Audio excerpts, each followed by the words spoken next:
Aisha, I never noticed she was a man. I never knew.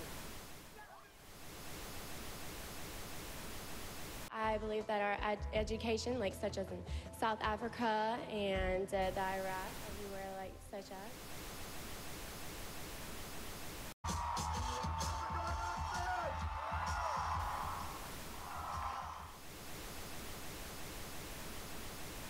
Platform 8 for the 22-28-7 service to Eastbourne via Lewis. Please join front 2. One option, placing a tracking microchip under a service member's skin. Former Special Operations Officer. And if you hear the shouting, it's a group of demonstrators who've come.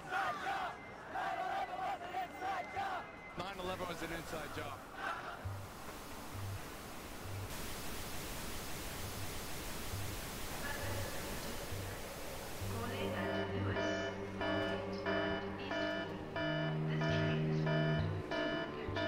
It's no longer a theory. What I'm about to say is fact. The secret organizations of the world power elite are no longer secret. They have planned and are now leading us into a one-world communist government. Well, there have been extraordinary scenes in Berlin tonight as thousands of people gathered to hear Barack Obama deliver key foreign policy speech on his current European tour. The Democratic presidential hopeful laid out his vision for America's place in a new world order, in a new world order, in a new world order. It's not a new idea. President Bush talked about it back in 1991. It is a big idea, a new world order. President Bush said, and it's a phrase that I often use myself, that we needed a new world order. There's a need for a new world order. I call upon all states to join ranks in order to found the new world order of the 21st century. We have before us the opportunity to forge for ourselves and for future generations a new world order. When we are successful, and we will be, we have a real chance at this new world order. And people talked then, in 1990, of a new world order. And the question for us is how we meet and master all these challenges to ensure that Britain enhances its competitiveness in the process and realizes what I believe is our destiny of success in this new world order. So, in conclusion, ladies and gentlemen, a new world is emerging. It is a new world order with significantly different and radically new challenges for the future. And people better understand that they mean exactly what they're saying. It's a new world order they're trying to create, and they're trying to do so not only without approval or consent of the governed in this country, but despite the popular will. This is a straightforward assault by the elitists in this country. There is a global meltdown coming. It is a global depression, and one world currency and one world financial system is the end game. China said last week they want one global currency. France said yesterday or the day before that they want one world order, a new world order, at the end of this event. Gordon Brown will today call on fellow world leaders to seize the opportunity created by the worldwide economic crisis to create a truly global society. The Prime Minister will use a high-profile speech in the City of London to say that Britain, the US and Europe should join together to create a new, stronger and more just world order. This engineered collapse is there as a massive problem through which you offer the solution, and the solutions are the infrastructure we've been predicting all this time, including the World Central Bank. The goal of this manipulation, and has been for a very long time, is to get the world population to see as a good idea, or the only option in given circumstances that are manipulated into place, the creation of a one-world government, a world central bank which would administer all financial transactions on the planet, a world currency, and a microchipped population linked to a global computer. The wealthy elite who have the money and the power know that if they can create a one world global social system, that they can control the central authority.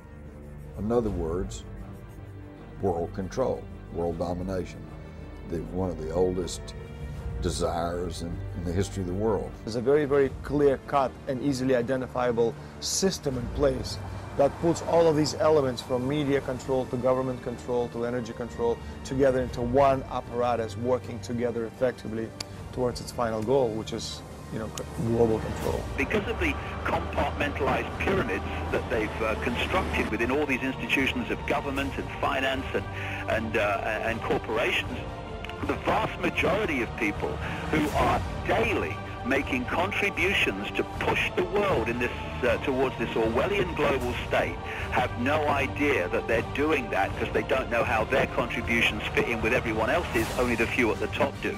Most people don't have a clue that unelected private bankers actually control the governments of the world. There is this like cozy little myth that is perpetuated between politicians and the media. The media report the world as if presidents and prime ministers are the final arbiters and decision makers in the world, which means that the people above the level of presidents and prime ministers that really make the decisions, they're never looked at or exposed by the mainstream media because they're not accepted to exist. The central bankers of the world are working together to create a one-world government. A global police state as sinister as anything George Orwell ever wrote about, where every person on the planet Earth will have an RFID chip implanted. It is the first implantable microchip for humans that has multiple security, financial, and healthcare applications. More than 100 law enforcement officials in Mexico are having microchips implanted in their arms. The chips allow a person to be scanned, sort of like a cereal box at the supermarket. Just like the microchips implanted in the necks of dogs and cats, allowing lost pets to be identified, this glass capsule can do the same for humans. A chip in everybody would be the universal monetary system par excellence, because there'd be no escape from it, and you'd be totally under the control of those who issue the electronic impulses in that chip. The problem throughout human society is that the good men and women do nothing. They don't want power. They don't want control.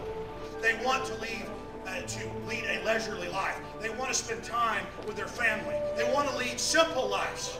But we are forced throughout society, throughout history, and throughout human time to stand up against bullies. And many times we stand up before it's too late. And we reverse the course of tyranny. But more often than not, we don't stand up in time, and horrible things have to happen first, so decadent societies learn why liberty and freedom is so precious. If you think you don't like the situation now, then think what you're going to face a little way down the road, and more than anything, think of what your children are going to have to face. Because you think we live in a controlled society now, this is nothing compared with what they are going to have to live in.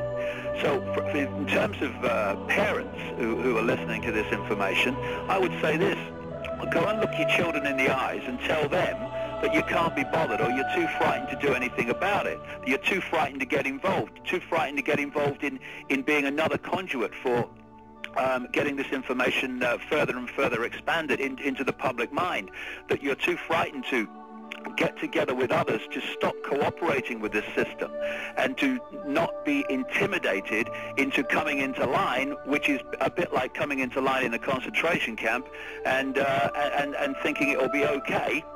As long as you stay in line and you do as you're told, you'll be fine. And then you realize at the end of it, well, actually, it ain't fine. And if you'd have all rebelled earlier, then you wouldn't be in the situation you're facing now. The point of mathematics alone ought to let us see where the real power is here. There are billions of people, 6 billion, nearly getting on for 7 billion on this planet, who are being manipulated.